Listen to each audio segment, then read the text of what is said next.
unistagem Eesti kojad kolme koduvärviga, mille alla Eesti pojad ühiselt võiks koonduda.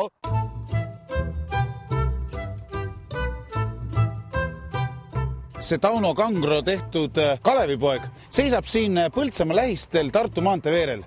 Ja just siin, selles samas Sõpruse pargis, toimubki 20. augustil ühte laulmise otseülekanne.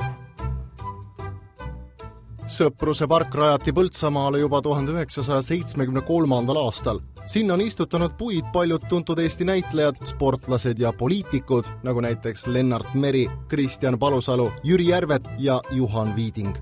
Sõpruse pargi rajajaks on endine poliitik Ants Paju, kes aastatel 1990–92 Eesti Kongressi ridades Eesti iseseisvust aitas taastada. Kui suur püha on 20. august Ants Pajule? Vabandust, see on suurem kui kõik teised pühad kokku.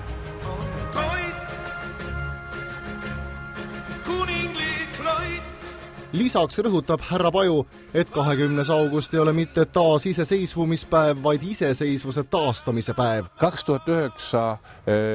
20. augustil president Ilves, Eesti Vabariigi president Ilves jõudis selle sama ära tundmiseni ja siis kritiseeris, et täna oli väljaannetes iseseisvuse, tähendab taasiseseisvumise päev, aga kas ikkagi ei ole see iseseisvuse taastamise päev. Nad on tahteliselt, nad on absoluutselt erinevad asjad. Üks on see niisugune, nagu öeldakse, iseenesest protsess, me läksime ja fikseerisime, aga teine oli selle asja kätte võitlemine. See ei olnud ainult need 2 päeva Toompeal, see oli tegelikult kõik see 50 aastat. Kas tunned Margis Peipsi rannal, käib Läänemere rannale, läksaga metsa mängima, läksaga... Niisiis tähistatakse sel suvel 20. augustit ehk Eesti iseseisvuse taastamise päeva suurejoonelise ühte laulmisega. Sellest teeb otse ülekande Kanal 2. Põltsamaal, Sõpruse pargis, kogunebki suur segakoor ja esitab meie armastatud dirigentide juhtimisel 8 tuntud laulu.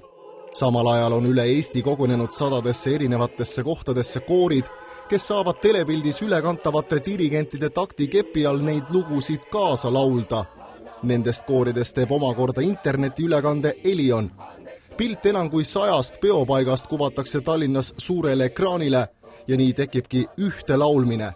Sõpruse pargis käis plaane tegemas ja akustikat katsetamas ka ühte laulmise korraldusmeeskond.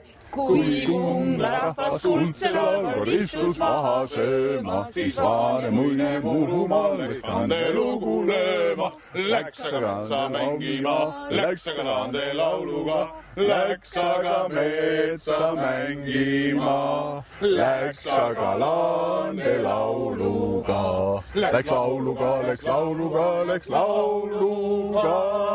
Aitab küll. Kas niimoodi lõpetataksegi laulada? Aitab küll. Dirigent läheb pulti ja aitab küll. Kõige olulisem on dirigent. Dirigent on see, keda üks kaamera kogu aeg võtab ülesse. Me peame seda dirigenti nägema, seda dirigenti peab kogu Eesti nägema, sest selle dirigendi järgi laulab siis kogu Eesti. Rahvas ja koor on üks. Me ei tee niimoodi, et rahvale esineb koor, vaid rahvas on osa koorist. See ongi asja point. On ju kõigil meil üks tänav pink ja huumida. Niisiis on jäänud hetkeni, kus terve Eestimaa ühte laulab vähem kui kuu aega. Kõik koorid ja sõpruskonnad on oodatud oma peo toimumispaika suurürituse internetilehel registreerima. Seda saab teha aadressil www.elion.ee/laulmine. Panna umma,